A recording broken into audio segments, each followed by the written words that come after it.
এরকমও প্রশ্ন আমাদের কাছে অনেকে করেছেন যে আমি তো আমার গার্লফ্রেন্ডকে কথা দিয়েছিলাম যে আমি তোমাকে ছাড়া আর কাউকে বিয়ে করবো না, তো এখন কি আমি ফিরে আসলে, তওবা করে ফিরে আসলে কি এর জন্য আল্লাহ আমাকে ধরবেন কিনা?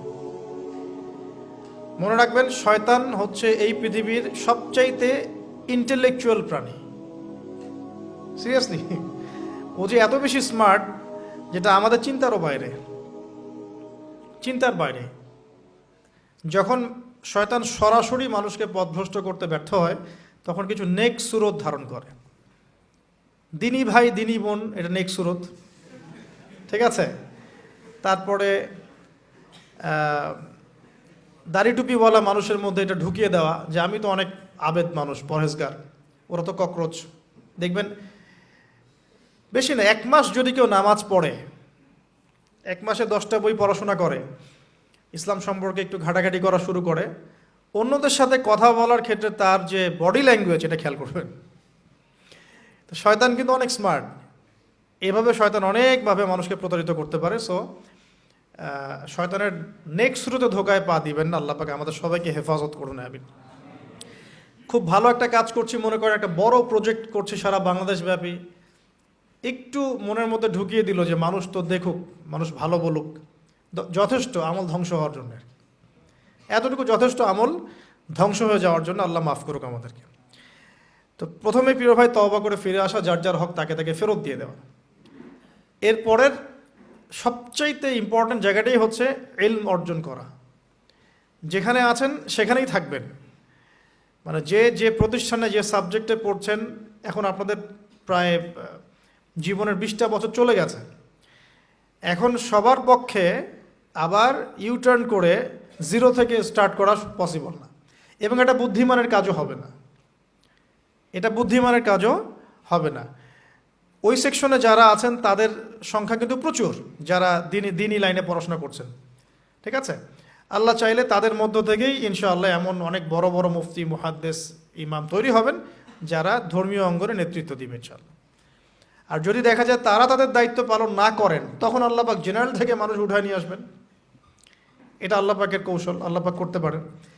এখন আপনি কি করবেন? যেহেতু আপনারা 20-25 বছর পার করে আসছেন, যে সাবজেক্টে পড়ছেন কন্টিনিউ করতে থাকবেন।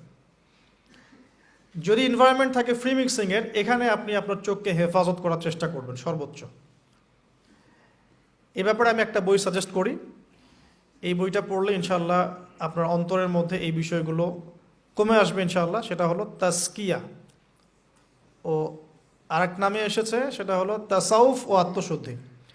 তাসাউফ ও আত্মশুদ্ধি পুরো ওয়ার্ল্ডের ওয়ান অফ দ্য মোস্ট, বলবো যে অনারেবল একজন আলেমে দিন, টপ 10-এর মধ্যে একজন, আল্লামা তাকি উসমানী দামাত বারাকাতুহু, তার লেখা বই তাসাউফ ও আত্মশুদ্ধি। বাংলাদেশে যে মাকতাবাতুল আশরাফ তারা প্রকাশ করেছে। এই বইটা যদি পড়েন, আপনার মনের মধ্যে নফসের যে খারাপ রিপুগুলো, এগুলো আস্তে আস্তে কমতে থাকবেন সব। এবং এই বইটা আমি বলি যে বারবার পড়া উচিত। হ্যাঁ, তো আল্লাহ তৌফিক দান করুন। এখন পুরোপুরি ট্র্যাক চেঞ্জ করতে যাবেন না, আপনি আপনার ট্র্যাকেই থাকবেন। এখন এই ট্র্যাকে থেকে আপনি কিভাবে ইসলামিক বেসিক জ্ঞান অর্জন করবেন, কিভাবে পসিবল? কঠিন, অসম্ভব কিছু না, কঠিন। আমি অভিজ্ঞতা থেকে বলি আমার মতো করে। ফার্স্ট অফ অল, একজন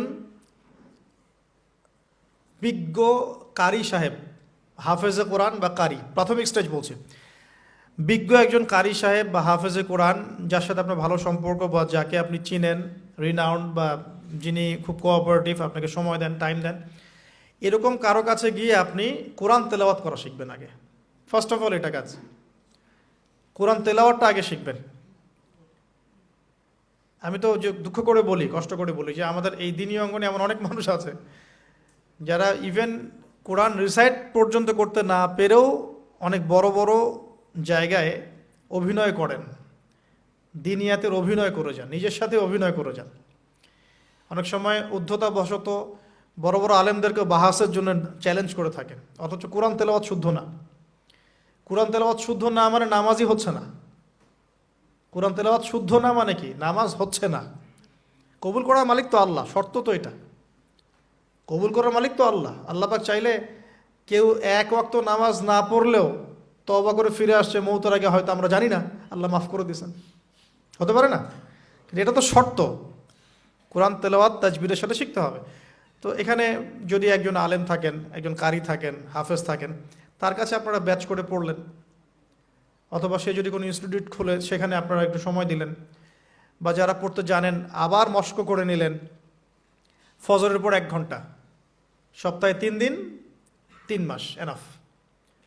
ফজরের পর 1 ঘন্টা, সপ্তাহে 3 দিন, আপনার 2 থেকে 3 মাস যথেষ্ট। কোরআন তেলাওয়াত আপনি শিখে ফেলবেন ইনশাআল্লাহ।